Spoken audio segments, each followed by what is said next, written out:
नमो वितरागाय, नमो वितरागाय, नमो अरिहंताणम, नमो अरिहंताणम, नमो सिद्धाणम, नमो सिद्धाणम, नमो आयरियाणम, नमो आयरियाणम, नमो वज्जायाणम, नमो वज्जायाणम, नमो लोए सव्व साहुणम, नमो लोए सव्व साहुणम, ऐसो पंचन मुक्कारो, ऐसो पंचन मुक्कारो, सव्व पावप्पणासनो, सव्व पावप्पणासनो, मंगलाणं च सव्वेसिं, मंगलाणं च सव्वेसिं, परमं हवै मंगलम्।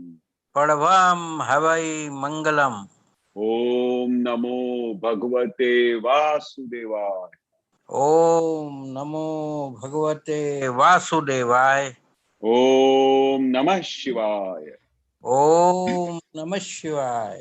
जय सच्चिदानंद, जय सच्चिदानंद, जय सच्चिदानंद। जय सच्चिदानंद, जय सच्चिदानंद। ओके ओके, जय सच्चिदानंद। कश्यप जी, जय सच्चिदानंद। सभी को जय सच्चिदानंद। केशवानंद जी जय सच्चिदानंद। प्रश्न रेडी जय रखिएगा। सच्चिदानंद। हाँ, दीपकानंद जी जय सच्चिदानंद। वो पद है दादा भगवान केरी CD 33-08। एक मिनट, क्या बताया? CD 33।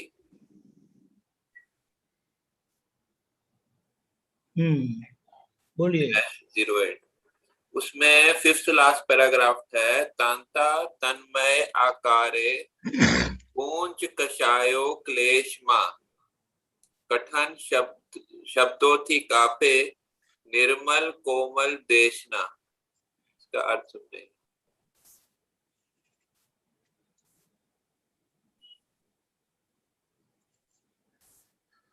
ओके,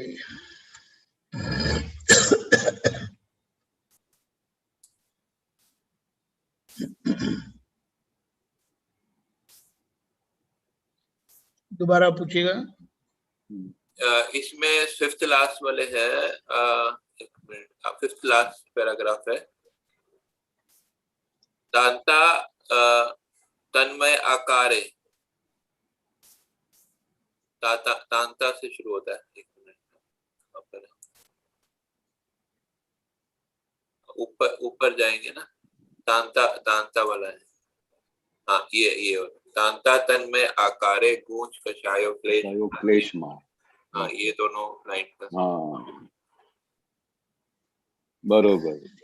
बहु गजबनी वस्तु लखी છે કવિરાજે, ગજબની। तांता तन्मय आकारे। अबे जी अपने को जो ये तांता होता है ना, जो तन्मय होके फिर जो हमारा तांता रहता है, एक बार माइंड में किसी ने कुछ बोल दिया, अगर किसी ने कुछ कह दिया, तो उसका फिर निरंतर तांता चलता ही रहता है और उसमें फिर तन्मय होके जाता है, तन्मय हो जाता है उस तांते के अंदर। एक तो वो उस समय जागृति रहती नहीं है कि भाई ये तांता क्यों हो रहा है। एक तो ज्ञान जागृति बढ़ जाए तो उसको तांता तो रहेगा नहीं, और फिर उसमें तन्मय भी नहीं होगा। तो तन्मय हो जाएगा तो उसी आकार का हो जाएगा। पूरा आत्मा जो प्रतिष्ठित आत्मा है ना, उसी वही पूरा आकार ले लेता है, तो फिर तन्मय हो गया। आकार उसने ले लिया, फिर वो तो वही वो हो गया, कश्यप जी हो गया डॉक्टर। फिर ये गूंच कषायो क्लेशमा।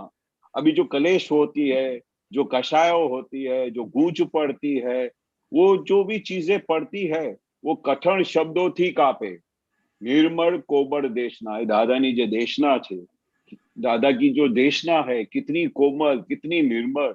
वो उनके कठिन शब्दों से भी कांप डालती है। उनके उनके जब कठिन शब्द भी पढ़ते हैं, वो भी निर्मल कोमल की तरह आके लगते हैं। पर उन सब को, उन गूंचों को, उन कषायों को, उन क्लेश को, सबको मात करके उसको सब साफ कर डालती है। तो ये दादा की जो हमारे दादा को जो ये देशना मिली है, दादा की जो निर्मल कोमल, उनके अंदर जब कठिन शब्दों से भी निकाल सकते हैं, निर्मल कोमल की दृष्टि से भी निकाल सकते हैं, जैसे जैसे उसका पात्र होता है सामने, दादा वो यूज करते। दादा को तो एक ही दृश्य था, एक ही उनका एम था कि भाई किस तरह से हमारे महात्माओं की ये गूंज सब निकल जाए, उनकी कषाय निकल जाए, उनके क्लेश निकल जाए। फिर कितनी बार तो कठिन शब्दों से भी निकाल देते थे और कितनी बार निर्मल कोमल देशना से भी निकाल देते थे। ठीक, ख्याल आ गया? समझ आ गया। नेक्स्ट पैराग्राफ में सामूहिक ने व्यक्तिगत खटपट देख रेख, सुदर्शन थी उद्धारक थे, मुद्रा शिलालेख। ये पहला लाइन मेरे को समझ में आता है, सामूहिक और व्यक्तिगत वो उनके खटपट देख रहे थे, खटपट तरीके से वो करते हैं, उसमें खटपट करते हैं, मतलब जो मतलब लोगों में बड़े समूह में भी और व्यक्तिगत रूप से भी करते हैं। ऐसा मुझे समझ में आता है। दूसरा लाइन नहीं समझ में आया, सुदर्शन थी उद्धारक थे। सुदर्शन मतलब वो दर्शन, सही दर्शन से उद्धारक करते हैं, उद्धार कर देते हैं। मुद्रा शिलालेख क्या होता है? मुद्रा शिलालेख, हाँ, ये शब्द पारिभाषिक शब्द है, वो डिक्शनरी में पूछना पड़ेगा दीपक आनंद जी। मुद्रा शिलालेख क्या बोलती है डिक्शनरी? एक मिनट, मैंने डिक्शनरी से देखा, शिलालेख होता है जो स्टोन इंस्क्रिप्शन होता है ना, जो वो होता है। मुद्रा जो होता है वो ठप्पा होता है, जो ठप्पा लगाते हैं। समझ गए। हाँ, तो बाकी आ गया। और मीनिंग होगा जो मुझे नहीं मालूम है, मेरे को ये समझ में आया डिक्शनरी से। जो सुदर्शन तो समझ गए, सही समझ से उद्धार करते हैं। मुद्रा शिलालेख जो उसको बदल नहीं सकते, उसको आप डिस्कार्ड नहीं कर सकते, परफेक्ट। ये समझ है ना, सुदर्शन सही समझ, उसे जो उद्धार करते हैं, वो जैसे सिक्का मार दिया ना, ऐसा है, उसको कोई क्या बोले रॉन्ग है बता नहीं सकते, इतना परफेक्शन है फॉर ऑल टाइम। वो मतलब एक तरह का, मतलब वो पत्थर की लकीर जैसे बोलते हैं, पत्थर की लकीर जैसी परफेक्ट। वो जो दादाजी बोलते हैं, लेकिन उसको कोई भी चौकड़ी नहीं मार सकता, चौकड़ी नहीं मार सकते। अच्छा, हाँ, वो दादा हमेशा बोलते थे। हाँ, अच्छा, आगे लाइन में है, गंगा के गटर पानी, चढ़वे मग निर्द्वेषता, सामान्य भावे वहती असामान्य देशना। क्या बताना चाह रहे? गंगा के गटर पानी, चढ़वे मग निर्द्वेषता। शिवम जी, चढ़वे, हाँ, गंगा के गटर पानी मतलब वो जो अपनी निर्द्वेषता है, जो अपना द्वेष दृष्टि है, वो गंगा के गटर के पानी से भी चढ़ावे। खाली आपकी भावना के ऊपर दारो मदार रहता है कि आपकी भावना क्या है। सामान्य भावे वहती असामान्य देशना, सरल रीते सामान्य भावे वहती असामान्य देशना। दादा की जो देशना है वो कोई असामान्य नहीं है। वो मतलब कैसी देशना है कि भाई सामने वाले को कैसा लगे कि सामान्य भाव से भी उनकी वाणी निकल रही है, पर उनके अंदर कितने बड़े, उनके कितने सब उनके जो अंदर के आवरण तोड़ डाले, ऐसी देशना है दादा की। पर लोगों जो भी भाई ये गटर का पानी भी चढ़ावे, गंगा का पानी भी चढ़ावे, पर अंदर जो द्वेषता है वो निर्देश बना देते। वो दादा की वाणी से होता है, सामान्य भाव से जो उनकी निरंतर वाणी निकलती है, उसके देशना से अंदर के सब भाव के द्वेष सब निकल जाते। मतलब कैसे भी आप, मतलब गंगा के पानी या गटर का पानी, यहाँ पर क्या रूपक कोई बता रहे हैं यहाँ पर? हाँ, मतलब अंदर की भावना के ऊपर धार कर रहे हैं। आप क्या चढ़ाते हो भगवान को अंदर से आपकी भावना क्या है। गंगा का पानी चढ़ाते हो, गटर का पानी चढ़ाते हो, गटर का पानी तो फिर चढ़ावे नहीं, पर जो भावना से क्या पानी चढ़ाते हो, अपने को तो पता नहीं है कि पानी कहाँ से आ रहा है। आगे का सेंटेंस बोलते हैं ना, असामान्य भावे वहती असामान्य देशना। हाँ, किसी के कितनी, हाँ भाई, कितनी असामान्य देशना है, पर ये देशना सुनने को नहीं मिले। ये तीर्थंकर भगवान की देशना है, उनके जैसी देशना है, इतनी असामान्य देशना, वो भी सामान्य भावे बहती, मतलब सरल रहते हुए थी। जैसे गंगा का पानी कैसे सरल बहता जाता है, सामान्य भाव से बहती जाती है और सब लोगों का कल्याण करती है।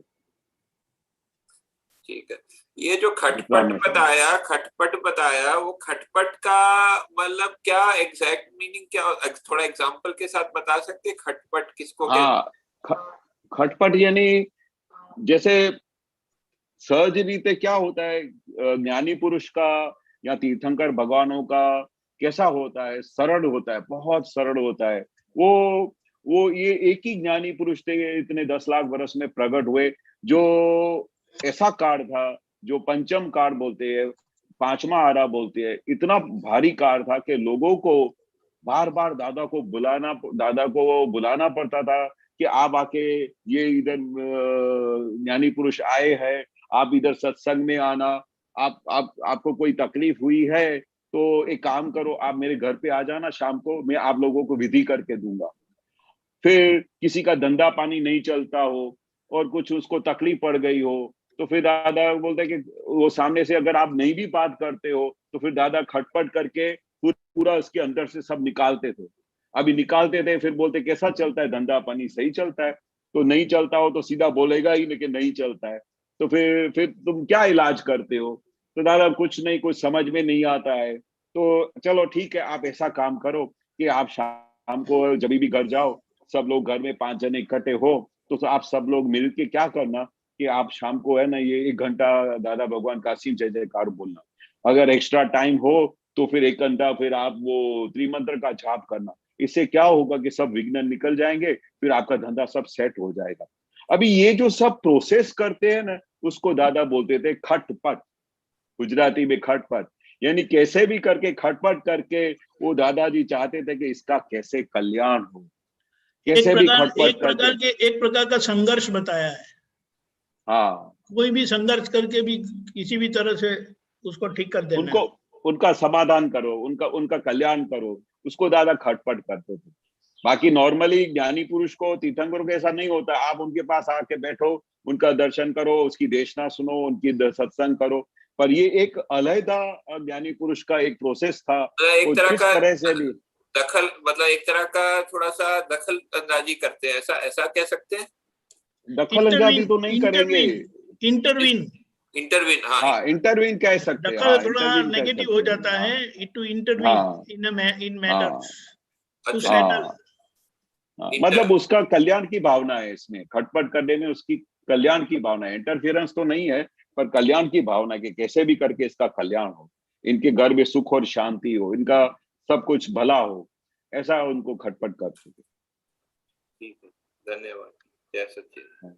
जय सच्चिदानंद। सुरेश जी, सच्चिदानंद। जय सच्चिदानंद। जय सच्चिदानंद। खरे साहब केम छो? प्रश्न आया था मन में, बस मजा में एक मन में प्रश्न आया तो કે આ આપણા હિન્દુઓના જેટલા ભગવાન છે, हिंदी में है सत्संग अभी। अच्छा आज हिंदी में है। हाँ तो अच्छा हाँ, सॉरी। ये हिंदुओं में जितने भी भगवान हैं साहब, राम कृष्ण, हिंदुओं में जितने भी भगवान हैं, राम है, कृष्ण है, देवी अम्बा माँ, हनुमान जी, सब भगवान के पास में हथियार रहते दिखाई देते थे। धनुष बाण, किसी के चक्र, कोई का त्रिशूल, कोई का भाला, कोई का गदा। किंतु जितने भी जैन धर्म के भगवान है ना, सब बैठे हुए पालती मार दिखाई देते हैं। अब ऋषभ देव से आप देखो, महावीर स्वामी तक सभी बेचारे पालती मार करके बैठे हुए तपस्या करते करते, और ना इनके पीछे कोई कहानी है कि सभी तपस्या ही करते दिखाई देते हैं। अब दादाजी को 14 लोक का नाथ क्यों कहा गया और कैसे कहा गया है, थोड़ा जानना था मुझे, क्योंकि वेदों में भी है ना, मैंने थोड़ा भी ज्ञान ये पढ़े थे वेद अपने, तो उसमें भी है ना रियल और अहम ब्रह्मास्मि ऐसे करके बहुत जगह है, मैंने शब्द आए हैं कि रियल और रिलेटिव का ज्ञान उन्होंने बताया है, मगर अपन लोगों ने क्या पढ़ा नहीं है। और ना, और ये जो बीज आते हैं गुणों के, माने कर्मों के बीज, जैसे कोई नीम का झाड़ है तो वो नीम ही का बीज देता रहेगा जिंदगी भर तक। पीपल है तो पीपल का ही बीज आएगा, उसमें पीपल के गुण धर्म रहेंगे। सही बात है। तो ये कुछ समझता नहीं है मुझे थोड़ा, तो इसमें थोड़ा ज्ञान बताओ ना कि दादा को पहले तो 14 लोक का नाथ क्यों कहा गया। हाँ, अभी 14 लोक का नाथ मतलब क्या कि हाईएस्ट पोजीशन, जितने भी क्षेत्र है, जितने भी तो हमने बताया ना, हाईएस्ट माने सर्टिफाई अपन ने किया है। कि बरोबर, अपन पर लोगों वो ने हमने सर्टिफाई कहा मैंने सर्टिफाई किया है, दादा भगवान ने खुद बोला है कि अंदर जो प्रकट हुआ है ना, वो 14 लोक का नाथ है। अंदर जो प्रकट हुआ है, दादा भगवान तो बोलते कि एम पटेल तो पड़ोसी है, बरोबर है, और ये तो इनका फर्स्ट नेबरर है, पर जो अंदर प्रकट हुए हैं, जो अंदर जी भगवान फुल स्वरूप है, जो वो फुल स्वरूप क्या है, वो 14 लोक का नाथ है। जो 14 लोक का नाथ क्यों बोला कि भाई वो जो मांगे जो मिले, मोक्ष का दान देने को है, उसको 14 लोक का नाथ बोलते हैं, जो कुछ भी कर सकता है वो। इसलिए तो दादा बार बार बोलते हैं ना कि ज्ञानी पुरुष चाहे सो कर सकता है, चाहे सो मतलब वो 14 लोक का नाथ होएगा तो कर सकेगा ना, खाली ऐसा इशारा करेगा।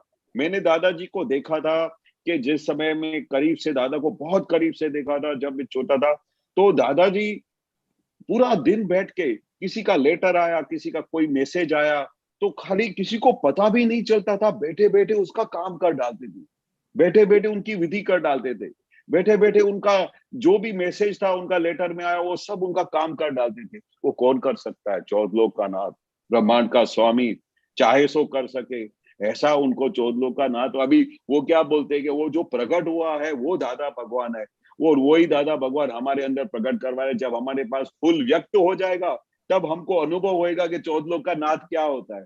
बाकी अब तो हम दादा की जो भाषा में देखा है, दादा को देखा है, उनका मुक्त हास्य देखा है, उनकी जो हर एक प्रकार की प्रेरणा देखी है, उसमें से इतना टच तो हो गया कि भाई समथिंग इज एक्स्ट्रा ऑर्डिनरी हमको मुलाकात हुई दादा की, जो हम इमेजिनेशन नहीं कर सके, जो हम विचार भी नहीं कर सके, कल्पना भी नहीं कर सके। ऐसा ज्ञान अवतार हमारे हाथ में, हमारे नसीब में आया, जिसका हमने दर्शन किया और जिसका हम आज एक एक पल अनुभव भी कर रहे हैं। ऐसा नहीं है कि हम अनुभव नहीं कर रहे। वो 14 लोक का नाथ जो प्रकट हुआ है, उसकी वजह से तो उसका परमानंदी हमको अनुभव होता है। कितने भी पावरफुल संजोग क्यों ना आ जावे, कितने भी डिफिकल्ट संजोग क्यों ना आ जावे, ऐसे संजोगों में भी ज्ञान वो हाजिर रहता है और आनंद बरकरार रहता है, और उस समय उसी संजोगों के अंदर छुटापना की जागृति भी रहती है। तो ये सब क्या हुआ है? आश्चर्यकारी बोला दादा ने। फिर क्यों बोला आश्चर्यकारी? आपको हर पल आश्चर्य होता रहेगा कि ये कैसे हो रहा है।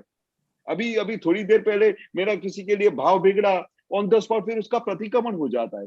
किसी के लिए हमने हार्श लैंग्वेज बोल दी, किसी के साथ मतभेद हो गया, किसी के साथ अथड़ामण हो गया, ऑन द स्पॉट उसके लिए फिर कल्याण भावना हो जाती है, और फिर अपने ही दोष दिखाई देते हैं।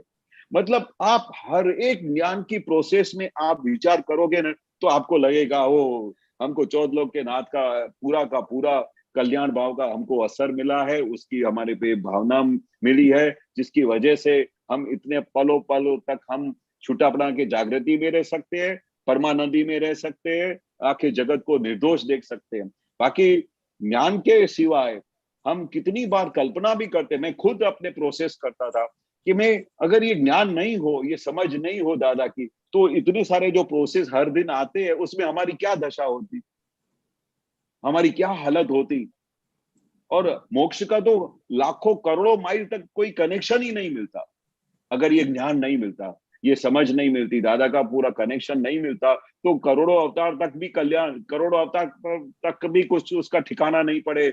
ऐसा ये काल चक्र में हम फंसे हुए, जिसको नहीं दादा ने कल बोला है अभी 5वां। कल अभी एक आप तो पुत्र थे, उनसे मैंने यही प्रश्न किया था, तो वो क्या हाँ बोलते कि मोक्ष इधर ही है, पृथ्वी हाँ लोक पे ही मोक्ष है। हाँ तो मैंने बोला कि भाई कैसे? बोले नहीं नहीं, आपको अनुभव होता रहेगा, वही मोक्ष है। हाँ हाँ। अनुभव होता वो रहेगा, दादा ने वही बताया ना कि मोक्ष है। फर्स्ट पहला मोक्ष तो दादा ने दे दिया। अच्छा। हाँ, फर्स्ट मोक्ष तो और दे अभी दिया जिन लोगों दादा ने ने। ज्ञान ले लिया है, वो लोगों को हाँ, कर्म बंधेंगे नहीं। नहीं मदेंगे। परफेक्ट, परफेक्ट है। क्योंकि क्या है कि कर्म को दादा ने जो जो चार्जिंग था उसको सील मार दिया। वो अच्छा। एक ही इस ज्ञान की इतनी बड़ी जो रिजल्ट मिली है, इस ज्ञान की जो जिसका हम शब्दों में वर्णन नहीं कर सके। बाकी जब तक हमको ये ज्ञान नहीं मिलता है, जब तक हम आत्मा का हमको छुटापना का ज्ञान हाजिर नहीं होता है, तब तक चार्जिंग चलती ही रहती है। चार्ज और डिस्चार्ज के चक्र में से हम बाहर ही नहीं निकल पाते। ये एक अक्रम विज्ञान है। जिस समय जब दादा ने ये ज्ञान देते हैं, उसके बाद उसका चार्ज पूरा बंद हो जाता है, और उसके बाद बाकी का पूरा टाइम, जितना भी लाइफ में टाइम बचता है, वो डिस्चार्ज को देखने का और जानने का दादा ने प्रोसेस सिखा दी।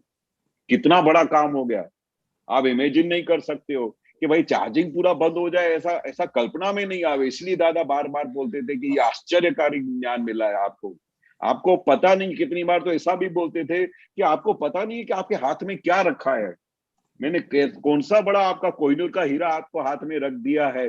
पर वो दादा बोलते कि लोगों की आंखें कांच के लखोटे। फिर कविराज ने गाया भी कि लोगों की आंखें कांच और लखोटा है, और हीरे को वो पहचानेंगे नहीं, और फिर पीछे फोटो को, ये बड़े संत हो गए, ये दादा भगवान हो गए, उनको खाली पूजा करते रहे, क्योंकि उनकी उनकी आंखों में जोहरीपना रहा ही नहीं है। दादा बोलते बाकी जो अगर वो जोहरी होता है ना, वो हीरे को दूर से पहचान जाता है, उसको एक्सप्लेन भी नहीं करना पड़ता है।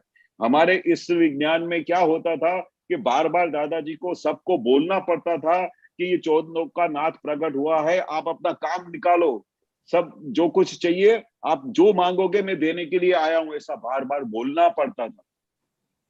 इसका मतलब क्या हुआ, वो दादा सही बोलते थे कि जोहरीपना के तुम जोहरी हो, तुम वो पहचान वाले लोग हो, जो तुम सामने वाले को पहचान सकते हो, वो शक्ति आप में रही नहीं है। क्योंकि साक्षात परमात्मा आके आपके सामने बैठेगा ना, तो भी आप उसको पूछेंगे कि आप भगवान हो। अरे साक्षात परमात्मा है तो आपकी आंखें उनको पहचान नहीं पाती है, ऐसी हालत है। पर हम सबको, जिनको भी दादा भगवान का कनेक्शन मिल गया, तो इसलिए दादा बार बार बोलते थे कि दिन रात सुबह शाम हमेशा ऐसा बोलते रहना कि धन्य दादा, अहो अहो करते रहना कि वो मैं कितना खुश नसीब हूं कि मुझे दादा का कनेक्शन मिला, दादा का ज्ञान मिला, दादा की समझ मिली, मैं कितना भाग्यशाली हूं, ऐसा बार बार बोलना। तभी आपको धीरे धीरे वैल्यू समझाएगी कि ज्ञानी पुरुष क्या होता है, चौथ का नाथ क्या होता है। फिर पूछना भी नहीं पड़ेगा, खाली उतना ही बोलोगे ना कि मुझे दादा भगवान मिले, जो ब्रह्मांड के स्वामी मिले, ऐसा बोलोगे भी ना, तो भी अंदर उसके अंदर सब परमाणु ऐसे खिलते जाएंगे कि आपको उनके दर्शन होते जाएंगे। इतनी बड़ी ज्ञानी पुरुष की कमाल की शक्ति है। नहीं, दादा भगवान ने तो एक साइंस बता दिया साहब, एक साइंस की खोज करी, और उन्होंने 3-4 साइंस के स्टेटमेंट्स दे दिए कि रियल और रिलेटिव बता दिया, और ये कुदरत बता दिया आपको कि भाई आपकी कुदरत है, आप कुदरत को देखते रहो और उसका संभावना निकाल करते रहो, दैट्स ऑल।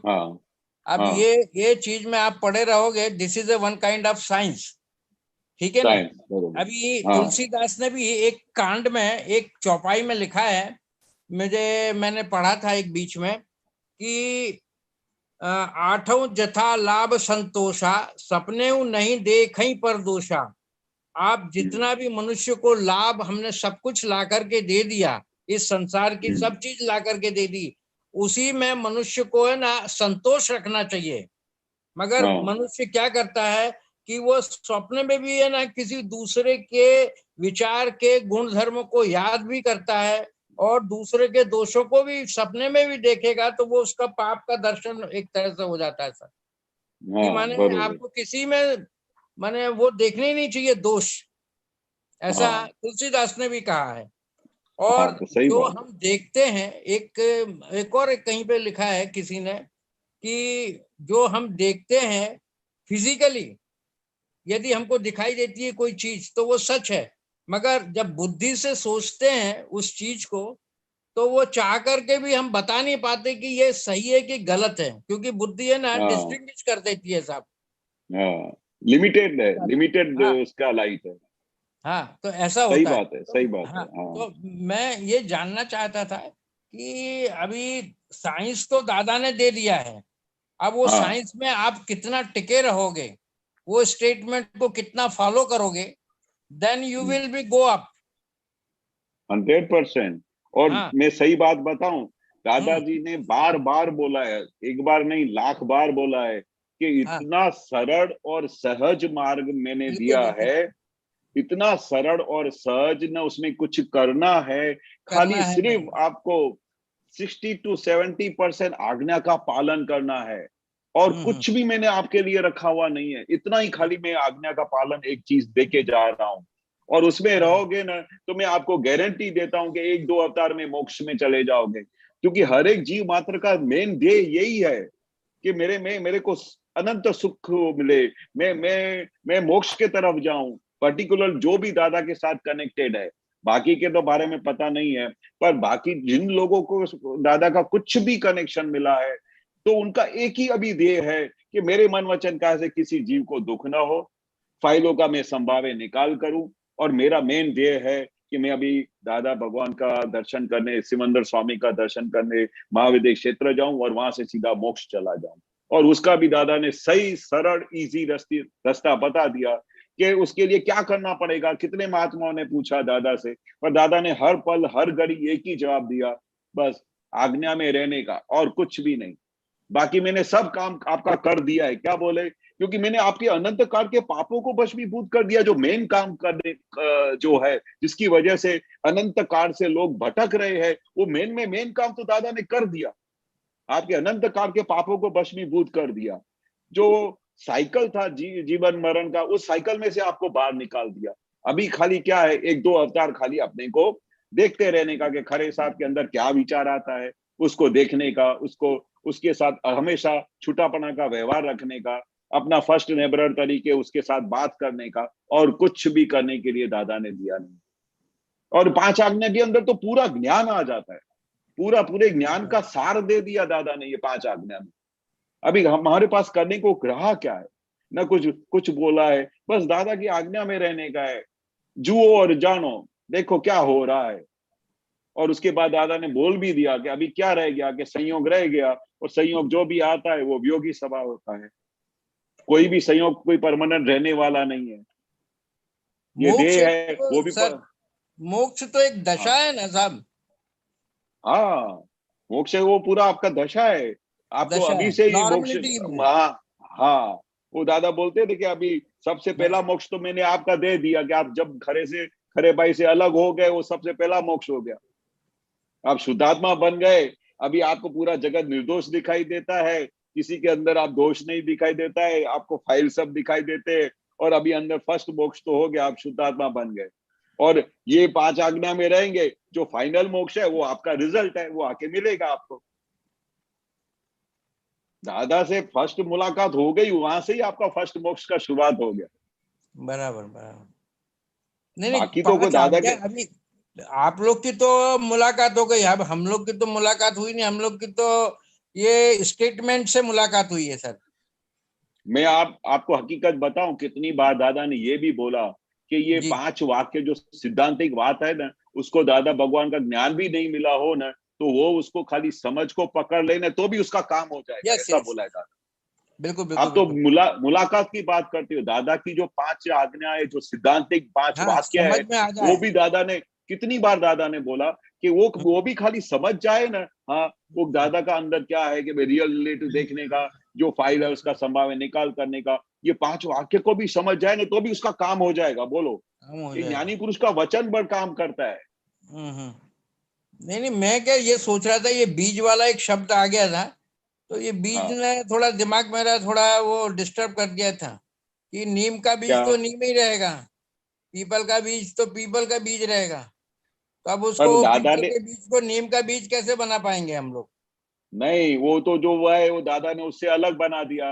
ये जो कुछ भी उसका प्रकृति है, उससे दादा ने अपने को शुद्धात्मा बना के उसके अलग कर दिया। पहले तो नीम का पता और उसी में एकाकार में रहता था कि मेरा नीम का झाड़ है, मेरे से कड़वाशी निकलेगा। पर वो किसका है? वो प्रकृति का है, उसका मटेरियल है। उससे आप अलग शुद्धात्मा है। शुद्धात्मा को थोड़ी नीम का टेस्ट है, वो तो उसका कोई टेस्ट ही नहीं है। उसका ज्ञाता दृष्टा परमानंदी नेचर है, उसका हमको पहचान करवा दिया। अभी जो भी बीज पड़ा हुआ है, जो भी हम बीज लेके आए हैं, अभी वो जो भी माल है उसको देखने का है। वो हमारा माल नहीं है, हमारा माल नहीं है, हम उससे अलग है। Right right right. हाँ, चलो, जय सच्चिदानंद, जय सच्चिदानंद, जय सच्चिदानंद, जय सच्चिदानंद। तो ये देखते जाओ पहले।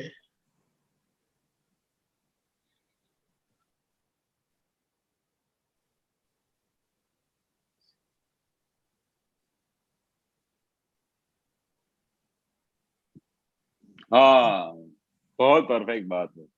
हमारा 5 फंडामेंटल जो वाक्य है એનાથી આખા વર્લ્ડ નું કામ કાઢી લેવું હોય તો તમે તેમ થઈ શકે તેમ છે। हाँ, मतलब ये जो 5 दादा के फंडामेंटल जो वाक्य दिए हैं उसमें पूरे वर्ल्ड का कोई भी काम इससे पूरा हो सकता है। ऑफ कोर्स वो तो है ही। ज्ञान, हाँ, स्वरूपનું જ્ઞાન ના હોય તોય આ વાક્યોની આરાધનાથી ઘણું કામ ચાલી જાય। ઓહો, देखो स्वरूप का ज्ञान नहीं हो, जो आपने बोला ना कि भाई मेरे को दादा भगवान नहीं मिले, अरे पर आपको उनका नहीं भी मिला हो तो भी इस वाक्य का खाली आप आराधना भी करोगे ना तो आपका काम हो जाएगा। कितना बड़ा रियल वचन और रिलेटिव तो एक बहुत बड़ी चीज है साहब, बहुत बड़ी चीज है, बहुत बड़ी चीज है। हाँ, अब वो रियल तो को गजब ने, समझना, रियल तो एकदम अलग ही चीज हो गई है और रिलेटिव है, रिलेटिव के गुण धर्म को देखने का है। बस बस बस, अभी खाली वो जो विचारशील को सुधारते रहने का है। हाँ, जो विचारशील आदमी हो ना वो ये दादा के 5 वाक्य को भी पकड़ लेवे ना, भले दादा की बात भी नहीं सुनी हो तो भी उसका काम हो जावे। वो दादा ने ये जो चीज दी है कोई जैसी वैसी चीज नहीं दी है। नहीं, ऑफ कोर्स हाँ हाँ, क्योंकि वेदों का जो सार है ना, अहम ब्रह्मास्मि की जो अपन कहते हैं ना कि मैं खुद ब्रह्म हूँ, कोई रियल एकदम शब्द ऐसा दे दिया, एक छोटा सा रियल शब्द 4 लेटर का, उसमें बहुत सारा चीज आ गया सर रियल में, पूरा कट ऑफ कर देता बॉडी को। हाँ, आत्मवेद सर्वभूतेषु इस वाक्य। हाँ, रिलेटिव को ये क्रोध मान माया लोभ उसी में वो फंसा हुआ है। हाँ, नहीं, ये विजन मिल जाए तो उसका काम हो जाए। तो ये है ना, ये पता नहीं क्यों उसको कहां से कहां ले जाता है सब, पर ये दादा ने उसको अलग छुटा करके सब समाधान कर दिया है। हाँ, क्रोध मान माया लोभ है ना, ये कब तक जाएगा नहीं मेरे ख्याल से, क्योंकि क्या है कि मान लो 80 साल की उम्र होगी तो वो 80 साल तक उसको नड़ेगा साहब। नहीं नड़ेगा नहीं, अगर आप अलग रहते हो, छुटापना की जागृति में रहते हो तो कुछ भी नहीं अड़ता है। अभी इतना गजब का ज्ञान है। अभी भले वो है क्रोधमान माया लोभ, पर किसका है? खरे साहब का है, मेरा नहीं है, मैं तो शुद्ध हूँ। जब ये तो बोलते आ रहा है, चलो 75 साल में भी वो बोल रहा है कि क्रोध मान माया लोभ मेरा नहीं है। 76 साल में कोई ऐसी घटना होगी फिर से वो आ जाएगा क्रोध मान माया लोभ, भाई मेरा स्टेटमेंट मेरा क्यों नहीं भाई ये इसके अंदर नाम लिखा। फिर आ गया, क्योंकि वो 50 साल से ज्ञान लिया है। तो 51 साल में भी उसको है ना स्टेटमेंट आता है उसका मन में। भले आने दो ना, उसको क्या फर्क पड़ता है। पर आप वो नहीं है, जो आप है वो बिल्कुल अलग चीज है। और जो भी क्रोधमान माया लोभ है वो खरे साहब का है, खाली इतना ही विभाजन करने का है। वो पड़ोसी का है। अगर पड़ोसी को क्रोध आया तो आपको क्या प्रॉब्लम है? आप अपने घर में अपनी सीट पे बैठे हो, बादशाह बन के, शहनशाह बन के अपनी सीट पे बैठे हो, बाजू वाला दिन रात क्रोध करता है तो अपने को क्या फर्क पड़ता है? वो अपने घर में कर रहा है। ऐसा जब तक आपको निरंतर छुटापना की जागृति का लक्ष्य रहेगा ना तो आपको क्रोधमान माया लोभ अड़ता भी नहीं। और अपने को ये ज्ञान मिलने के बाद क्रोधमान माया लोभ तो अभी रहा भी नहीं है। ये सब डिस्चार्ज माल में जो निकल रहा है खाली उसको देखने का है कि क्या, किसको क्रोध हुआ, किसको लोभ हुआ। उसमें क्या हो जाता है कि कभी कभी है ना व्यवहार दृष्टि में है ना वो आ जाता है ना, तो व्यवहार से फिर बचने की वो कोशिश करता है कि भाई व्यवहार में तो बोलू पड़े। नहीं, वो फिर दादा बोलते कि उसका आपने उपराना ले लिया, आपने उसका वो क्या है, सपोर्ट ले लिया। सपोर्ट नहीं लेने का है, सपोर्ट नहीं लेने का है। वो जो अगर क्रोध हो गया तो दादा बोलते हैं कि उसी समय प्रतिक्रमण करो, नहीं करने का। वो सामने वाले को आपने दोषित देखा इसलिए क्रोध किया ना, और वो तो आपने दादा का बेसमेंट को चौकड़ी मार दिया। जब दादा ने बोला है कि वो साइंटिफिक सर्कमस्टेंशियल एविडेंस के हिसाब से उसका ये प्रॉब्लम हुआ, व्यवस्थित शक्ति ने उसको ऐसी जगह पे लाके खड़ा कर दिया जो जिसकी वजह से आपको उसको क्रोध करना पड़ा। पर उसमें उसका तो दोष नहीं है ना, वो किस वजह से हुआ। वो आपको आपका हिसाब चुकते करने के लिए, आपका उधर परीक्षा लेने के लिए ऐसा संजोग बना। तो उस समय आप परीक्षा में पास हो ना, आप कितनी बार फेल हो गए। ये ज्ञान मिलने के बाद तो विचारशील लोगों के लिए स्पेशल ज्ञान मिला हुआ है। हम जैसे वैसे लोग नहीं है। जो भी दादा भगवान को जो भी मिले हैं सब विचारशील लोग मिले। तो आप उस समय ज्ञान को हाजिर करो कि ये खरे साहब ये क्यों क्रोध कर रहे हो, ये तो निर्दोष है, ये सामने वाले आदमी का कोई दोष नहीं है, मेरा ही हिसाब है, उसके अंदर शुद्धात्मा भगवान को आपने नहीं देखा, आपने सीधा उसके ऊपर अटैक किया, तो ये कैसा कैसा चलेगा, ये कब तक ऐसा चलेगा। और अपने को अगर मोक्ष में नहीं जाने का हो, 5-7 भव और निकालने का हो, तो ये प्रोसेस चालू रखो, क्रोध माया को अपने साथ जकड़ के रखो। पर अगर इसमें से छुट्टा होने का है, इसमें से मुक्ति पाने का है, तो दादा के कहे मुजब करो। क्रोध हो गया तो उसका प्रतिक्रमण करो, लोभ हुआ तो उसका प्रतिक्रमण करो। हर एक जगह पे जागृति का मार्ग है, पुरुषार्थ का मार्ग है। ऐसा तो है नहीं कि दादा ने आपको जो चीज दे दिया फिर उसके बाद आंख बंद करके जीवन निकालने का है। दादा के कहे मुजब जीवन निकालने का है। दादा ने जो हर एक राह बताई है, हर एक साइंटिफिक उनके एग्जांपल्स दिए हैं, साइंटिफिक उनको पृथक्करण करके समझाया हुआ है कि ये क्या करने का है अभी आपको, उसके हिसाब से तो चलना पड़ेगा। और जब तक नहीं चलोगे तो आपका जो रियल सुख है, जो आना चाहिए, वो नहीं आएगा। और दादा के हिसाब से, दादा की समझ के हिसाब से जैसे आप चलोगे, जो दादा का रियल सुख का, जो दादा अनुभव की बात करते हैं, जो सर्वांश होके वो सुख का अनुभव होगा, तब होगा कि जब आप इस प्रोसेस में आगे बढ़ोगे। नहीं, ये साइंस है ना सर, थोड़ा ये कलयुग के अंदर है ना, मनुष्य को सेटिस्फेक्शन एक ऐसा शब्द है, कभी होने वाला नहीं है कलयुग में। वो सेटिस्फेक्शन बोलते हैं ना, it is the finest thing in the world. तो ये सेटिस्फेक्शन है ना, कभी जिंदगी में होने वाला नहीं, मरते दम तक भी है ना, वो मोह उसका जाएगा नहीं साहब। नहीं, आप ऐसा बोलोगे, मेरे समझ में नहीं आता है कि वो पता नहीं कहाँ से लेकर के आ गया है कि बिल्कुल नहीं जाता है। आप कुछ समझ में नहीं आता है कभी कभी। खरे जी, जी इसको आप मोह बोलते हैं ना, उसी मोह मत बोलो। के लिए दादा ने बताया है कि वो चारित्र मोह है। चारित्र मोह तो है, मगर ये मोह एक दूसरे से टिका हुआ है। चारित्र मोह है, कैसा भी है, उल्टा लटको, कुछ भी करो, चारित्र मोह का मतलब क्या है? जब तक मनुष्य है ना पूरा घर-दार छोड़ेगा नहीं, जंगल में जाएगा नहीं है।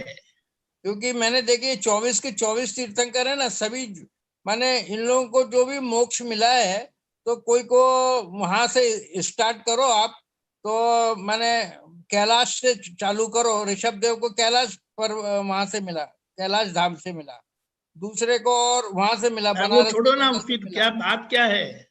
तो मैं कभी कभी सोचता हूँ कि ये बड़ा मुश्किल सा लगता है कभी कभी। नहीं मुश्किल नहीं है, बिल्कुल नहीं।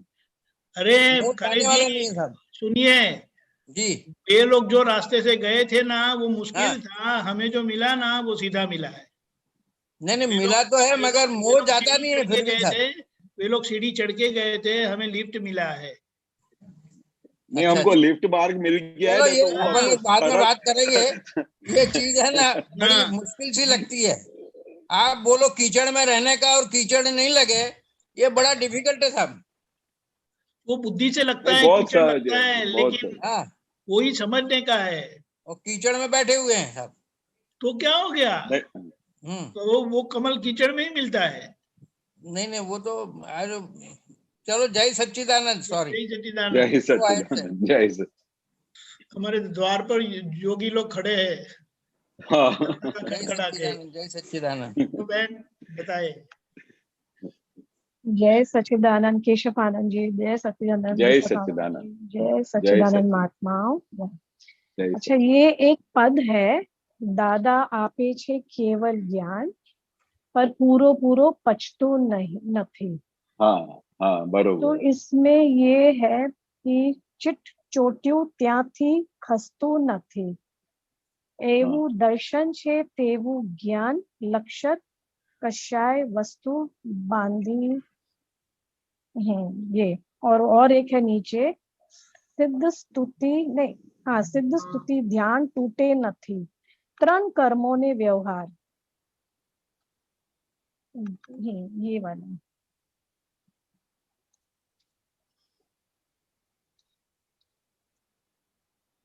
कौन सा पद है? एक मिनट। दादा आपे छे केवल ज्ञान, पर पूरो पछतो નથી। दादा आपे छे केवल ज्ञान ज, पण पूरेपूરું पछતું નથી। પૂરવના પાપ કેવા ચીકણા, એ દુનિયામાં ક્યાંય જતું નથી। ચિત્ત ચોટ્યું ત્યાંથી ખસતું નથી, એવું દર્શન છે તેવું જ્ઞાન, લશ્કર કશાય वस्तु बांधी। फिर नीचे आ रहा है विकल्पों थी, आ संसार पदो उभयो, ये पता है। ये सिद्ध स्तुति ध्यान टूटे नथी, त्रण कर्मों व्यवहार, ये कौन से 3 कर्म है पता नहीं।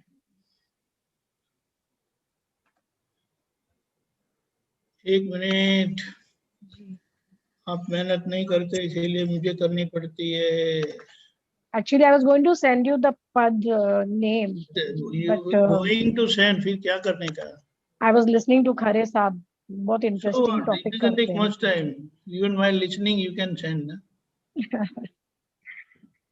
इतना टाइम बच करना है ना। Okay, फिर नेक्स्ट वाला भी निकालना, दादा हमारा परमेश्वर, that was next.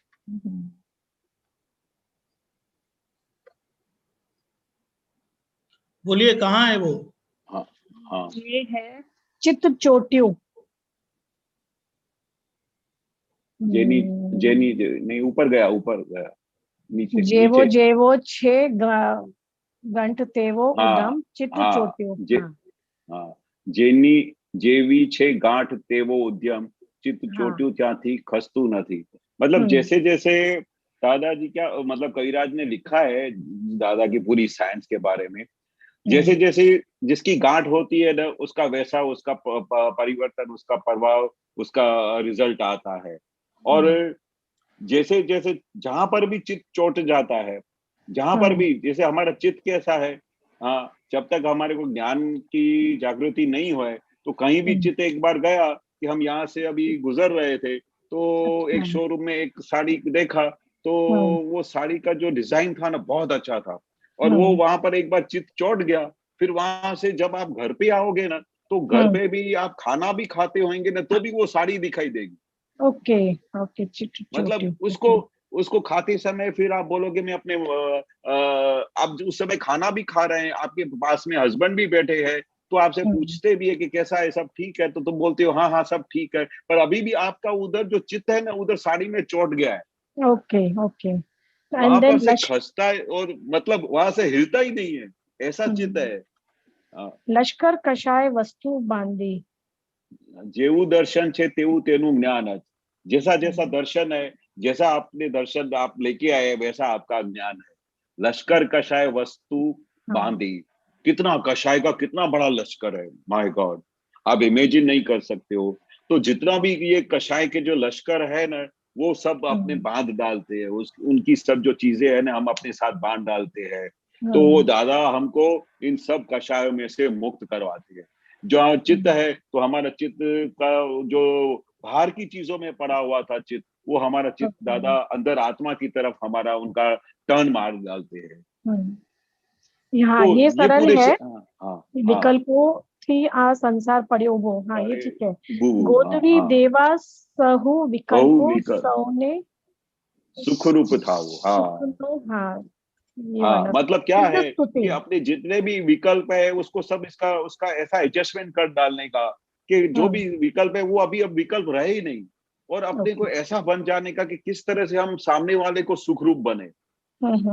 जितने भी विकल्प है उसको सब उसका अरेंजमेंट ऐसा कर डालने का, कोई भी विकल्प अपने को टच नहीं करे, उससे कंप्लीट अलग हो जाने का, वो पूरा दादा ने जो जैसे साइंस समझाया हुआ है।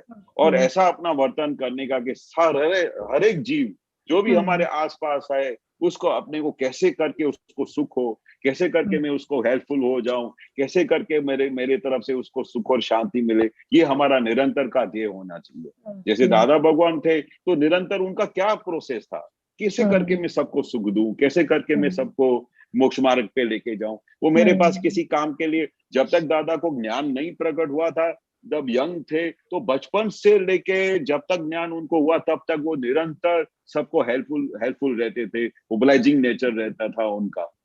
तो ऐसा बनना है, अगर अपने को मोक्ष के तरफ चलना है, हमारा मेन ध्येय की तरफ चलना है, तो अपने को दादा की तरह ही अपने को जीवन निकालना। ओके, तो या 3 कर्मों व्यवहार ज्ञानी, ये चरम 3 कर्णों कर्णो घोराव्या ये क्या बोल रहे? ज्ञानी चरणे कर्म निकाली नड़तू नहीं। मतलब जितने भी त्रिकरण के जो भी कर्म के हैं, वो दीपक भाई बताएंगे। मन वचन काया। हाँ, मन वचन काया, हाँ, उसको अपने ज्ञानी पुरुष के चरण में आपने समर्पण कर दिया। मन वचन का, तो वो मन वचन का के जो सब कर्म है, तीन कर्म, वो ज्ञानी पुरुष के चरण में पूरा दे दिया, चरणों में हमने समर्पण कर दिया। तो उसके बाद क्या रहता है? अभी उसके बाद कर्म निकाली, जो बाकी का जो निकाली है, जो निकाल हो रहा है, जो खाली हो रहा है, वो आपको कुछ भी अड़ता नहीं है, कुछ भी टच नहीं होता। जो अभी खरे साहब बोल रहे थे ना कि मेरे को ऐसा हो जाता है, कर्म हो जाता है, पर दादा बोलते कि जब भी आपने मन वचन काया, ये लास्ट सेंटेंस में तो खरे साहब का भी जवाब आ गया कि आपने मन वचन का ज्ञानी पुरुष के चरण में घोरा दिया, मतलब समर्पण कर दिया। तो फिर अभी कोई भी, जितने भी कर्म आपके समझो, काम क्रोध क्रोध मान माया लोभ, जो कर्म है, वो जो वो है, वो सब निकाली है, डिस्चार्ज है। वो आप डिस्चार्ज कर्म में भी अगर एकाकार हो जाते हैं तो, डिस्चार्ज कर्म में भी अगर एकाकार हो गए तो भी कौन एकाकार होता है? तो देखने का आप तो शुद्ध आत्मा है, तो अभी तो एकाकार होता ही नहीं है ये ज्ञान मिलने के बाद। इसलिए तो दादा ने ऑथेंटिकेशन से बोल दिया कि कुछ भी आपको नड़तू नहीं, यानी आपको कोई टच भी नहीं करता है। ये कर्म जो अभी निकाली है, वो आपको टच भी नहीं करता। ये सेंटेंस बहुत तसल्ली देती है, बहुत तसल्ली, यानी मतलब जबरदस्त ऑथेंटिकेशन दे दिया दादा ने। हाँ, ऑथेंटिकेशन दे दिया कि आप बिंदास, आपके फ्री होके अपना फाइल का निकाल करो, आपको कुछ भी टच नहीं करता है। ओके, नेक्स्ट पद 6 दीपक भैया। दादा भगवान पगला CD number 01-12। You didn't say that. दादा हमारा परमेश्वर बताया। अच्छा, वो भी आ रहा है, बराबर, वो भी आ रहा है, वो अलग बात है, लेकिन वो बताया था। Okay okay okay, sorry okay. वो मैंने निकाल के रहा। ओके। रत्नत्रयानी शोधमा बटकी मांड मणि दुकान, ये वाली लाइन। Just a minute. हाँ जी। दादा हमारा परमेश्वर ने, दादा हमारा प्राण, अनंत काल की उभा, दादा स्वीकारो प्रणाम। हाँ, इसका जो ये लाइन है, रत्नत्रयानी शोधमा भटकी मांड, मतलब ये क्या, रतन मीन्स भगवान के लिए कह रहे हैं, शोधमा मीन्स ढूंढना, भटकी मतलब कब से भटक रहे, ये मीनिंग है। मांड मणि दुकान, सही है। Okay.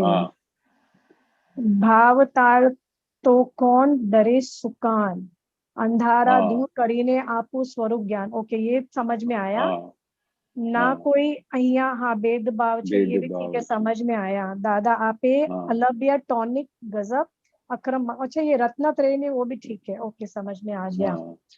So let's go to this pad now. दादा ये वाला, सॉरी, दादा भगवान पगला सीडी नंबर 01-12।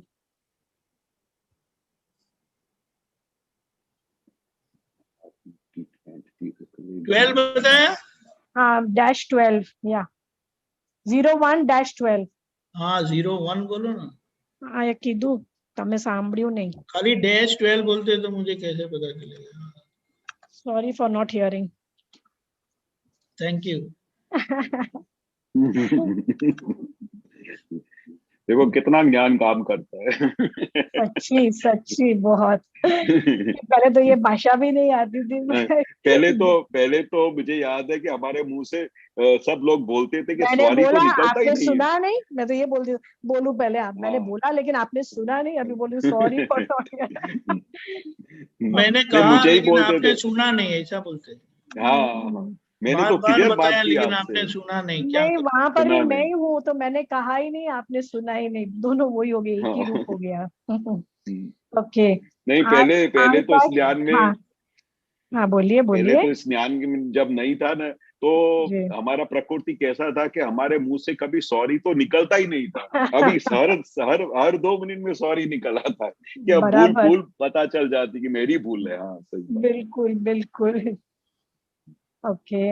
आकाश भोग बनाव्यू, एक्चुअली इसमें काफी गजब छेद समता विचक्षण समय सूचकता।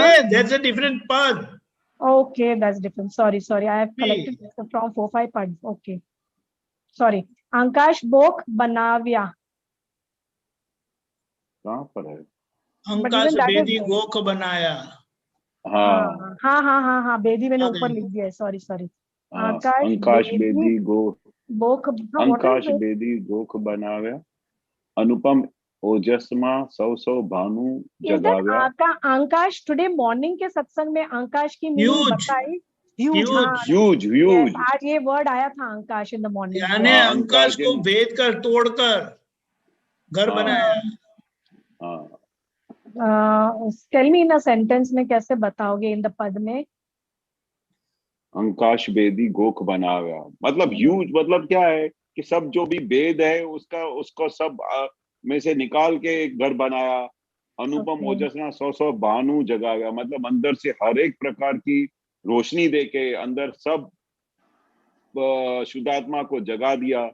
किरणों जी ने अंतर आपने निहारा, अंदर के बैठे हुए भगवान को देखा। अविचल व्यवस्थित निरालंब आया, और व्यवस्थित का जो निरालंब ज्ञान है, अविचल है, उसको हमारे हाथ में दे दिया। मतलब फुल एंड फाइनल स्टेज पे बिठा दिया। हाँ, बाकी पूरा पद का मीनिंग है, मेरे पास रिकॉर्डिंग है। अच्छा, अभी ये पूछो मैं, गजब छे समता विचक्षण समय सूचकता विरोधी होए सामो पान हसी न दोष न जोता। होमवर्क क्या करते हैं आप? क्यों? नहीं तो बताना पड़ेगा ना कौन सा पद, मुझे कितना होमवर्क करना पड़ेगा। अच्छा, ऐसे सब मैं भी कर रही हूँ। હું પણ કરું છું। હવે હું શું કરીશ, હું એક ડિક્શનરી લાવું છું અને હું अरे ऑनलाइन में है वो। ओके, ठीक है। वेट, विचक्षण समय सूचकता विरोधी બીજા પણ 2-3 પ્રશ્ન છે મારા। હા, હું ગુજરાતી બોલું છું હવે થોડું થોડું। होमवर्क करून या। Marathi is talking. Then what? तुम्ही असं कशाला सांगतास मला? अरे भाई जाने दो।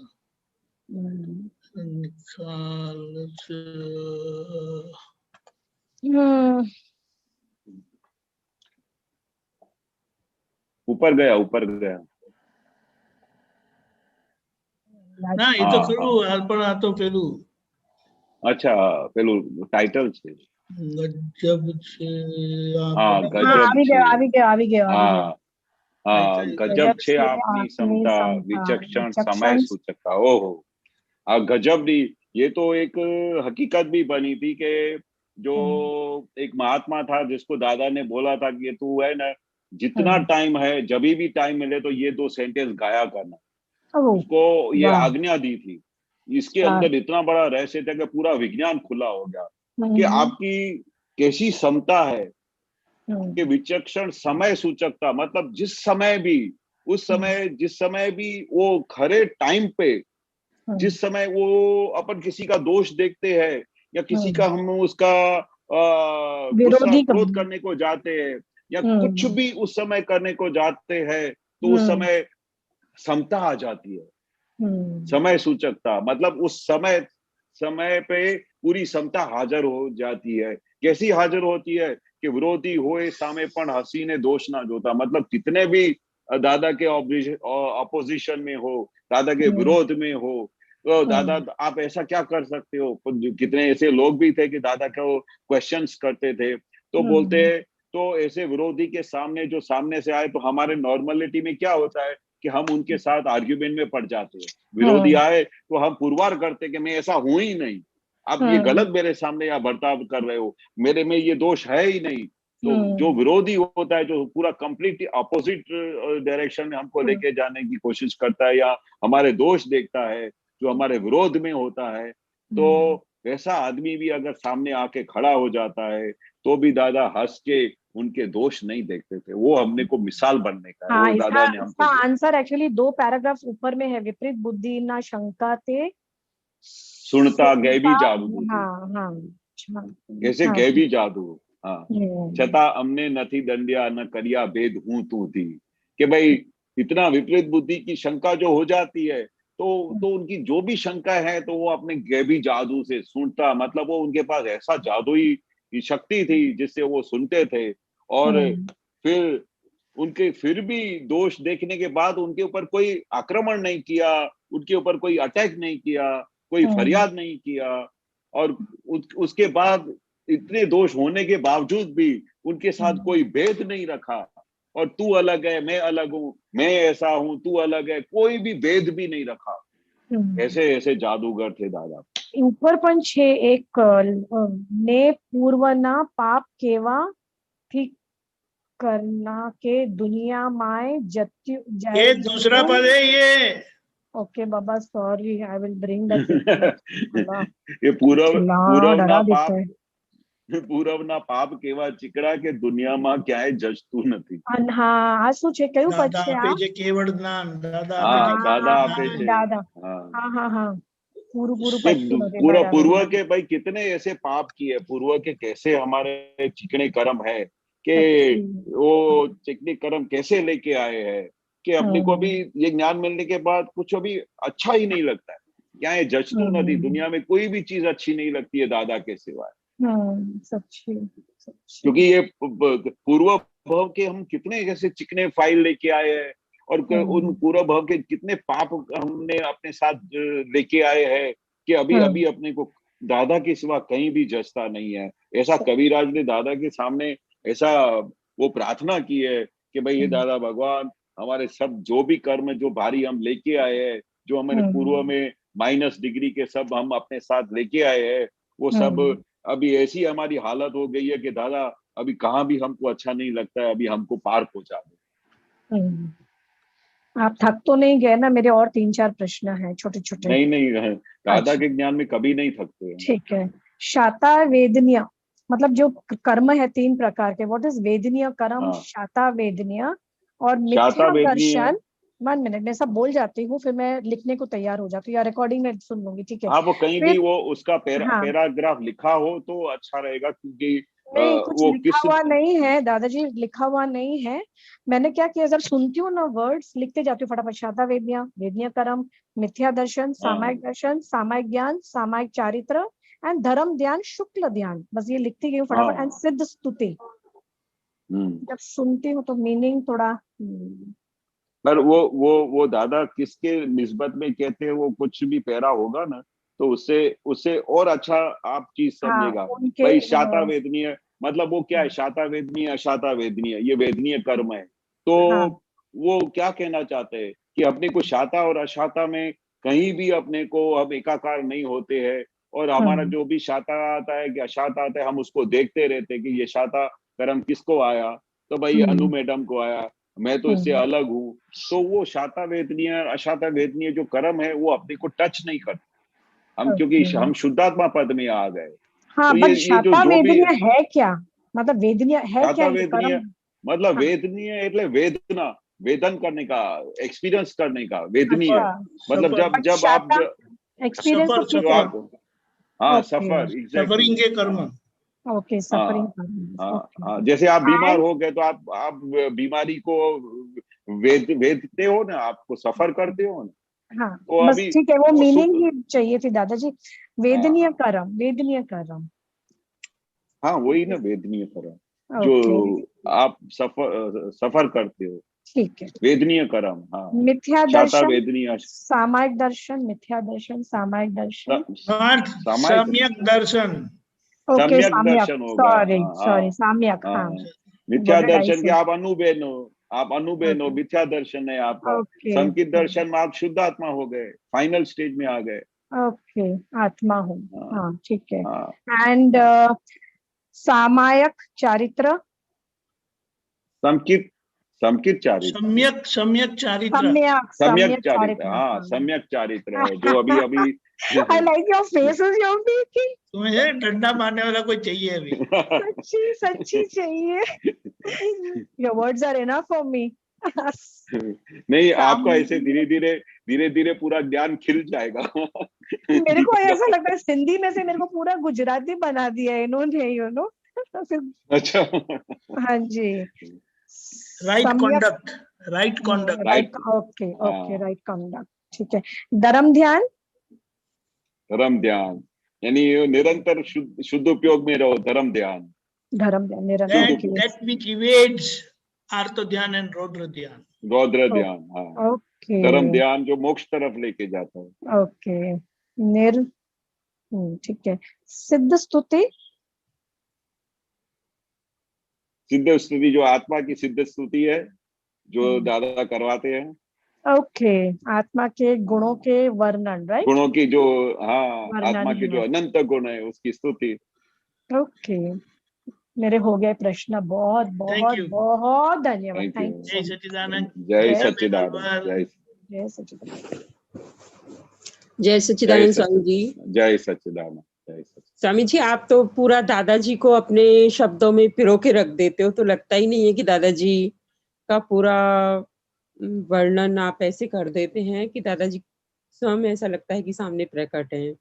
अभी जो खरे दादाजी की साइंस है सब। हाँ, खरे साहब ये कह रहे थे ना कि हमने दादाजी को नहीं, मतलब उनसे मिले, नहीं देखा, तो कल मेरे अंदर ये विचार आ रहा था कि जो दादाजी ने अक्रम विज्ञान दिया है, वो अक्रम विज्ञान के पीछे जो दादाजी ने पूरा अपना साइंस खोला है, अपना दर्शन खोला है, खुद का दर्शन कराया है, खुद को अनुभव कराया है, उसके पीछे एक प्रज्ञा ऐसी है जो हमें दादाजी से मिला ही देती है, दादाजी के पीछे चलने को मजबूर कर ही देती है। कल मेरे अंदर ऐसा विचार आ रहा था, क्या मैं ठीक हूँ उसके लिए?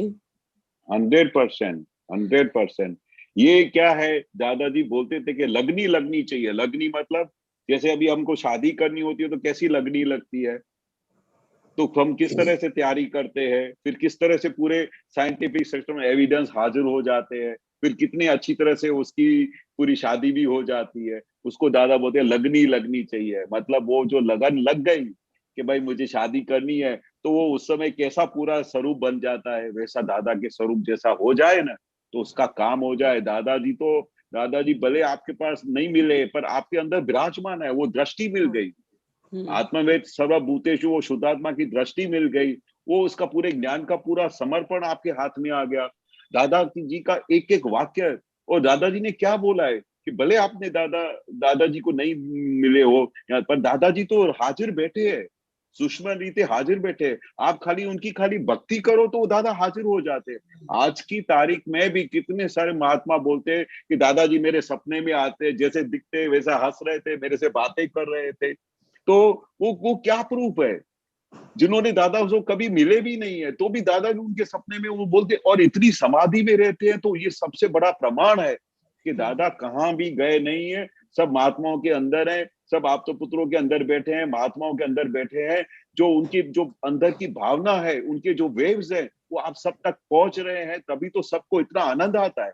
एक एक महात्मा से पूछो जिन लोगों ने दादा से नहीं मिले हैं, तो वो आज की तारीख में इतना ज्ञान में प्रोग्रेस कर रहे हैं कि जिसकी कोई वर्णन नहीं कर सकती। और हम खुश भी होते हैं कि ओहो कितना उनकी समाधि बढ़ गई है, कितना उनको कितने अपने दोष दिखाई दे रहे हैं। आप उनको पूछो तो घर में उनका व्यवहार कितना अच्छा हो गया है, घर में हर एक को ऐसा लगता है कि मेरे घर में स्वर्ग हो गया। तो ये सबसे बड़ा प्रमाण नहीं है कि दादा भगवान आपके अंदर विराजमान हो गए, क्योंकि आप उस मार्ग पे चल पड़े हो, उस मार्ग पे चल पड़े हो, जिस मार्ग पे दादा भगवान और जिस मार्ग पे आप चल रहे हो, दादाजी के मार्ग में, उसमें सर्वे शासन देवी देवताओं का रक्षण भी चल रहा है साथ में। वो भी आपको राह दिखा रहे हैं, वो भी आपको साइंटिफिक सेकंड एविडेंसेस इकट्ठे करके दे रहे हैं, ताकि आप इस मार्ग पे और प्रोग्रेस करो। आपके घर में उठते बैठते ऐसे संजोग आते हैं, तब ये ज्ञान हाजिर होता है। वो सबसे बड़ा प्रमाण है कि आप दादा भगवान के साथ बैठे हुए हो। जी, जब फाइल आते हैं तो आप उनका संभाव्य निकाल करते हो, तो आपकी अंदर वो पांच आज्ञा पूरी अंदर सेट हो चुकी है। नहीं तो अपने घर में स्वर्ग ही नहीं हो। अपने हस्बैंड है, बच्चे हैं, उनके अंदर हम शुद्धात्मा का दर्शन करते हैं। कोई हमसे गलती हो जाती है तो हम उनका ऑन द स्पॉट प्रतिक्रमण करते हैं। तो हम इतना बड़ा दादा के मार्ग पे चल रहे हैं, इससे बड़ा और हमको क्या चाहिए। जी जी। अगर आप इमेजिन करो कि मुझे ये दादा की समझ नहीं थी, या दादा का ज्ञान नहीं मिला था, या दादा की कुछ भी नहीं मिली थी, तो उसके पहले मेरा जीवन कैसा था, आज जीवन मेरा कैसा है, उसमें परिवर्तन आया है कि नहीं आया है। बहुत आपका पहले कोई लक्ष्य नहीं था, कोई एम नहीं था, अभी आपको लक्ष्य हाथ में आया है कि नहीं आया है। जी, क्या नहीं आया है, इतनी सब चीजें हमारे हाथ में आ गई। और इतनी सब चीजें दादा बोल रहे कि हमारे मार्ग पे जैसे ही आप चल पड़ते हो तो दादा भगवान के 4 हाथ आपके ऊपर आ जाते हैं। तभी तो आपको इतना आनंद रहता है, तभी तो आपको जीने का मजा आता है, तभी तो आपको लगता है कि मेरे को कुछ ना कुछ अंदर संकित हुआ है। जैसे दादा बोलते थे ना कि मुझे कुछ प्राप्त हुआ है, ऐसा कैसे अनुभव होता है कि अंदर आनंद ही आनंद आता है, आनंद के फुहारे निकलने शुरू हो जाते हैं, तो हमको पता चलता है कि हमको कुछ मिला है। जैसे किसी बच्चे को हाथ में कोहिनूर की इतनी समझ हो कि मेरे हाथ में कोहिनूर का हीरा मिल गया है, तो उसको अंदर कितना आनंद होगा। ऐसा हमको आनंद अनुभव होता है। तो ये सबसे बड़ा प्रूफ है कि हमको दादा भगवान ने टच किया हुआ। जी स्वामी जी। सही बात है। हाँ, मेरे अंदर से 1-2 दिन से ऐसा भाव भी आता है कि कई बार कई फैमिली मेंबर हैं या कोई रिलेटिव हैं, वो अपनी कोई परेशानी मुझे बताते हैं, तो मुझे अंदर से जैसे दादाजी को सबके प्रति करुण भाव होता था, सबको होता है कि अब हम उनको दादाजी को सुन के उतना सब हो ही गया, तो ऐसा लगता है कि उनके आज्ञा चक्र पर अपना खुद का अंगूठा काल्पनिक रख के और त्रिमंत्र बोले तो उनके अंदर भी तो दादा बैठे हुए हैं, उनके अंदर भी तो भगवान बैठे हुए हैं, तो उनको उस परेशानी से निजात मिले, उनको ठंडक मिले, उनको समाधान मिले, ऐसा मेरा सोचना या करना, मतलब मैं सही करती नहीं, हूँ 100% सही है। आप उनको लिए भावना करो कि हे दादा भगवान, जिसके भी घर में या तकलीफ हो या कुछ भी हो, तो दादा ने हमको सिखाया था, सबको महात्माओं को भी समझाया था कि आप ऐसा प्रार्थना करना कि हे दादा भगवान, ये अनुबेन के ऊपर बहुत असीम कृपा बरसाओ, उसके मन वचन काया कि तंदुरुस्ती दो अगर उनकी तकलीफ हो। हे दादा भगवान, ये मोक्ष मार्ग पे चले, ऐसी उनके ऊपर कृपा बरसाओ। ऐसा उनको प्रार्थना करने का, तो वो प्रार्थना करने से दादा भगवान हाजरा हजूर होके उनका काम कर डालेंगे। इतनी बड़ी, क्योंकि आपकी भावना क्या है कि जो सामने वाला चीज है, जो तकलीफ में आया है, तो उसके घर में कैसे सुख और शांति हो, किसी भी तरह से उसको कैसे दादा का कनेक्शन मिले। तो दादा ने हमको ये सब महात्मा को बोला था कि सुबह को उठ के सबके लिए प्रार्थना करने का, जगत कल्याण की प्रार्थना करने का, हमारे सबसे करीब घर में जो आसपास हैं, पड़ोस में हैं, उनके लिए प्रार्थना करने का कि सब जीव को सुख और शांति मिले, सब जीव मोक्ष मार्ग पे चले। ऐसा प्रार्थना करने से हमारी जो अंदर की जो पॉजिटिव शक्ति है, पॉजिटिव एनर्जी है, उनके अंदर बैठे हुए भगवान तक पहुंचती है और उनका सब काम करके देती है। इतनी बड़ी साइंस है ये। दादा भगवान खुद एक कमरे में बैठ के पूरे जगत का कल्याण करते थे, ये हमने अपनी आंखों से देखा है। वो सब लोग बोलते भी थे, वो अमेरिका में भी बैठा होगा तो दादा मेरा काम हो गया, दादा उनको फोन करते थे। अभी दादा ने कैसे काम किया होगा, आप इमेजिन कर सकते हो। घर बैठे बैठे पूरे जगत की कल्याण की भावना करते थे और देवी देवताओं को फोन लगाते थे जाके उनका काम करके आओ। ऐसा है, क्योंकि आत्मा चाहे सो कर सकता है, इतनी अनंत शक्ति है। हमको तो आत्मा की शक्ति का तो अभी कुछ एबीसी भी नॉलेज नहीं है, इतना सा टच हुआ है खाली। बाकी आत्मा की जो दादा वर्णन करते थे कि आत्मा की अनंत शक्ति है, ये चाहे सो करी सके, तो आप इधर बैठे बैठे जगत का कल्याण कर सकते हो। आप जगत के आपके आसपास पड़ोस में जो भी दुखी आदमी है, तकलीफ वाले हैं, तो उनके लिए भी प्रार्थना कर सकते हो। इतनी आत्मा की अनंत शक्ति है। और करने वाले तो दादा भगवान बैठे, आपको खाली फोन लगाने का है, हे दादा भगवान मेरे इस बच्चे को सद्बुद्धि दो, उसका कल्याण करो, बस इतनी भावना ही भेजनी है और आपका काम हो जाएगा। ऐसा हमने देखा है। जी जी, थैंक यू। जय सच्चिदानंद। जय सच्चिदानंद। क्विकली जय सच्चिदानंद। सुरेश जी जय सच्चिदानंद। अभी मैं सोच रहा था, शिवानंद जी एक सोच रहा था कि ये 5 आज्ञा जो है दादाजी ने अपनी खोजी है, रियल रिलेटिव, तो वो उसके जिसने पा लिया तो माने वो तो तर गया साहब, तो तर गया। तो मेरे ये समझ में आ रहा था कि भाई ये धीरे धीरे आपको केवल ज्ञान आएगा। एक महात्मा बोल रहा था कि खरे भाई तुमने है ना धीरे धीरे केवल ज्ञान आवश्य। तो मैं बोला भाई अभी केवल ज्ञान की क्या जरूरत है, ये 5 आज्ञा मिल गई तो अभी केवल ज्ञान कहाँ से कौन सा मिलने वाला है। वो तो एंड रिजल्ट है, वो तो मिलेगा ही, वो तो एंड रिजल्ट है, वो तो एंड रिजल्ट है, वो मिलने ही वाला है। वो जो दादा बोलते हैं ना 1-2 अवतार में मोक्ष जाएगा, तो जब मोक्ष कब जाएगा, जब केवल ज्ञान होगा तब जाएगा ना। नहीं, अब मुझे लगता नहीं कि केवल ज्ञान अपने लिए, महात्माओं के लिए है जरूरत। नहीं, एक दो अवतार के बाद इस डायरेक्ट, अभी तो दादा बोलते हैं कि केवल ज्ञान तो जब फाइनल स्टेज है, उसके बाद वो शुद्ध आत्मा हूँ, ये हूँ, आपको कुछ बोलने की भी जरूरत नहीं है, वो पूरा अनुभव हो जाएगा, आप छुट्टा बन जाओगे, उसको केवल ज्ञान बोलते हैं। फुल फाइनल दशा को केवल ज्ञान बोलते हैं। और उसकी फाइनल दशा मतलब वो मोक्ष की दशा हो गई, जो दादा बोलते हैं कि एक दो अवतार में जब ये हमारा मेन ध्येय तो वही है ना, केवल ज्ञान होता है तभी सीधा मोक्ष में जाता है, उसके पहले कैसे जाता है? जैसे 24 तीर्थंकर थे, वो सिद्ध हो गए ना, मोक्ष में चले गए ना, सिद्ध हो गए, वो फाइनल दशा होती है। वो केवल ज्ञान के पहले केवल ज्ञान होता है, उसके बाद सिद्ध दशा में चले जाते हैं, मोक्ष गाम में हो जाते हैं। तो वो हमारा फाइनल स्टेज आने वाला है, और अभी अपने को उसके बारे में सोचना भी नहीं है, खाली 5 आज्ञा में रहने का है। जो जब भी केवल ज्ञान होगा तब होगा, पर अभी अपने को क्या है, अभी तो अपने को ये देखने का है कि अभी मेरे को घर में से कषाय गए कि नहीं, फाइल का संभाव्य निकाल हुआ कि नहीं, बरोबर व्यवस्थित का ज्ञान हाजिर होता है कि नहीं, बस उधर लक्ष्य रखो, एंड रिजल्ट आने वाली है। वो दादा ने एक बहुत अच्छी चीज बोली थी, किसी ने पूछा दादा से कि दादा हम महाविद्य क्षेत्र में फिर कैसे जाएंगे? बोले कि आपको जाने की जरूरत नहीं है, आप आपके अंदर जो आपके अंदर परमाणु है, आपके अंदर जो सब अंदर है, वो धीरे धीरे धीरे सब निर्मूल हो जाएगा, और आपका ऐसा ऐसा आपका परमाणु हो जाएगा कि वो क्षेत्र आपको खींच लेगा। अभी इसके अंदर कितना बड़ा साइंस आ गया, आपको जाने की जरूरत है महाविदेश। आपके परमाणु ऐसे हो जाएंगे, आप अगर आपको मन वचन काया का एकात्म भाव हो गया, बरोबर, तो आप सीधा चौथे आरे में चले जाओगे, क्योंकि वहां पर मन वचन काया का एकात्म भाव चलता है, और यहाँ पर 5वें आरे में एकात्म भाव टूट चुका है। तो अगर आपको उधर पहुंचने का है, तो आपको मन वचन काया का एकात्म भाव हो जाएगा, तो वो क्षेत्र खींच लेगा आपको, आपको जाने की क्या जरूरत? बिल्कुल, आपके परमाणु ऐसे हो जाएंगे। ओके सूरज जी, एक नया केमिस्ट्री बता दी कि ये खींच लेने वाली।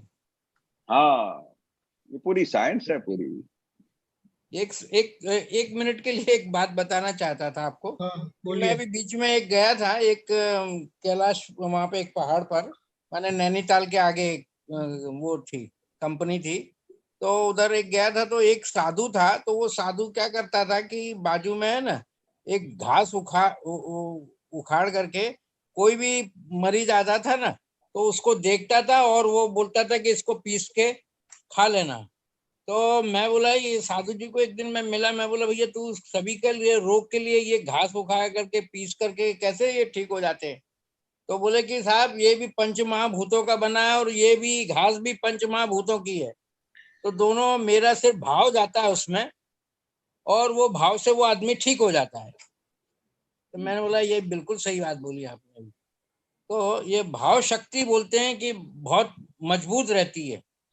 हाँ, भाव जबरदस्त शक्ति, जबरदस्त। हाँ, जैसी आप भावना करोगे वैसी ही भाव हाँ, शक्ति आपके अंदर जागृत होकर के आपको निवारण देती है रोग का। ठीक है, चलो, जय सच्चिदानंद साहब। जय सच्चिदानंद, जय जय सच्चिदानंद। आप त्रिमंत्र बुलाएं बिल्कुल विश्वनाथ बिल्कुल। जी। हाँ, हाँ। नमो वितरागाय, नमो वीतरागाय, नमो अरिहंताणम, नमो अरिहंताणम, नमो सिद्धाणम, नमो सिद्धाणम, नमो आयरियाणम, नमो आयरियाणम, नमो उवज्जायाणम, नमो वज्रायाणम, नमो लोए सव्व साहुणम, नमो लोए सव्व साहुणम, ऐसो पंचन मुक्कारो, ऐसो पंचन मुक्कारो, सव्व पावपणासनो, सव्व पावपणासनो, मंगलाणं च सव्वेसिं, मंगलाणं च सव्वेसिं, परमं हवै मंगलम्। पढ़वम हवै मंगलम। ओम नमो भगवते वासुदेवाय, ओम नमो भगवते वासुदेवाय, ओम नमः शिवाय, ओम नमः शिवाय। जय सच्चिदानंद, जय सच्चिदानंद। जय शिवानंद सच्चिदानंद। जी, जय सच्चिदानंद। जय सच्चिदानंद। आगे का प्रोग्राम जय 4:30 बजे कीर्तन भक्ति और आरती, रात को 9 बजे बोल बाइट सत्संग और एक और अनुभव सुनाने के लिए पधारिएगा जरूर से। जय सच्चिदानंद। जय सच्चिदानंद। दीपकानंद जी जय सच्चिदानंद। जय जय सच्चिदानंद। सच्चिदानंद। जय सच्चिदानंद। डॉक्टर प्रवीण जी। जय सच्चिदानंद। महात्माओं ने जय सच्चिदानंद महात्मा सच्चिदानंद। जय सच्चिदानंद। जय सच्चिदानंद। जय सच्चिदानंद। पधारिएगा। जय जय सच्चिदानंद।